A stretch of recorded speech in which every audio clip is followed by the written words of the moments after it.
오랜만에 남편과 4살 된 아들과 같이 마트에 가게 됐어. 남편은 아들이 걷게 된 이후로는 처음 같이 장 보는 거였어. 그런데 아들이 이것저것 잡으려고 하고 사달라고 떼쓰는 일이 있었어. 그렇게 한바탕 진을 빼고 장도 제대로 못 보고 집에 오게 됐어. 남편이 그동안 어떻게 혼자 장 봤냐고 하더라. 그 후 남편이 평소엔 쳐다도 안 보던 마트 전단지를 주워오더라고. 가져와서 아들이랑 오늘 마트 가서 뭘 할 건지 알려주더라고. 그러고 나서 살 것들을 가위로 오려서 장보기 리스트를 만들더라. 당근을 산다고 하면 당근이 어딨지? 하면 아들이 전단지에서 당근을 찾게 해서 오리게 하더라고. 그리고 장보기 공책을 만들어서 리스트에 날짜를 적은 다음 풀로 붙이게 하고, 그렇게 완성된 리스트를 가지고 마트에 또 다 같이 갔어. 마트에 가서 아들이 보물찾기 하듯이 리스트에 붙어있는 거 찾아다니더라고. 크크크. 하나씩 찾아올 때마다 남편이 칭찬해주니 신나서 막 찾더라고. 아들이 보물찾기 하느라 바쁘게 움직이니 장난감 같은 건 쳐다도 안 보고. 정말 편하게 장 보고 와서 덩달아 나도 기분이 좋아져 있는데, 남편이 그동안 정말 힘들었겠다며 주말에는 꼭 같이 장 보자고 하더라고. 헤헤. 남편의 이런 지혜와 배려에 반해서 결혼했던 건데 그동안 잊고 있었네? 오늘은 아들놈 빨리 재워놓고 샤워해야겠다.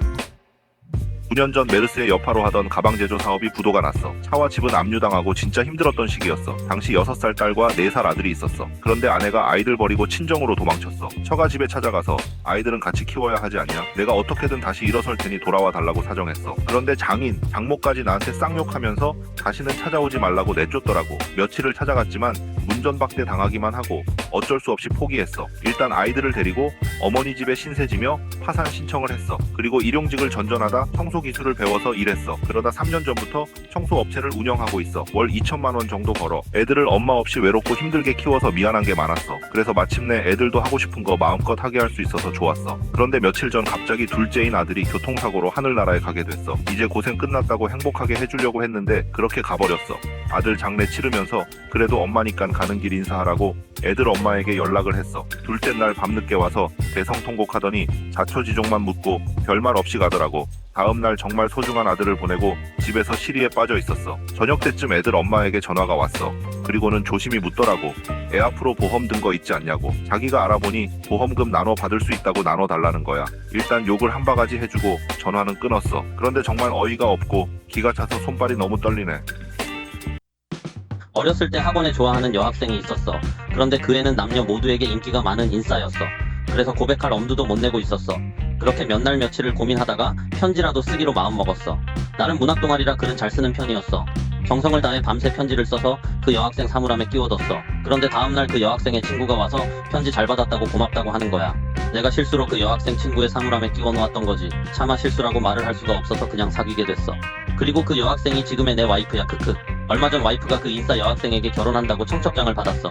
혼전 임신으로 급하게 결혼하게 됐다고. 그런데 결혼식 일주일 남겨두고 파혼했다고 다른 친구에게 소식을 받았어. 알고 봤더니 그 애가 클럽을 자주 다니면서 여러 남자와 관계를 많이 가졌었나 봐. 같이 클럽 다녔던 친구와 대화한 PC 카톡을 남편 될 사람이 보게 되어서 알게 되었대. 그래서 애도 누구애인지도 모르고 크크. 이 얘기 듣고 아내에게 15년 만에 실토했어. 그때 편지는 사실 그 애한테 보낸 건데 실수였지만 당신과 맺어주려 한 신의 뜻이었다고. 그랬더니 빨래를 개고 있던 아내가 멈추고서 내 눈을 보고 말했어. 아, 그거 사실 내가 보고 맘대로 가져간 거야. 헤헤. 이러더라고. 알고 보니 신의 뜻이 아니라 아내의 뜻이었어. 하하. 나의 구원자 평생 모시고 살아야겠지. 고등학교 때 나포함 남녀 6명이 그룹지어 친하게 지냈어. 이성적인 관계는 아니고 서로 여러 코드가 잘 맞아서 정말 친하게 지냈어. 그중 여사친 한 명이 사고쳐서 21살에 혼전 임신으로 결혼했어. 우리는 5명이서 20만원씩 모아서 100만원을 냈어. 나는 대학생이라 금액이 좀 버거웠어. 하지만 일찍 결혼하는 친구 조금이라도 보탬이 되라는 마음으로 한 거였지. 그리고 아이가 태어나고 돌잔치에도 참석해서 10만원씩 냈어. 그리고 또 얼마 뒤 그 친구 시아버지가 돌아가셨다는 연락을 받았어.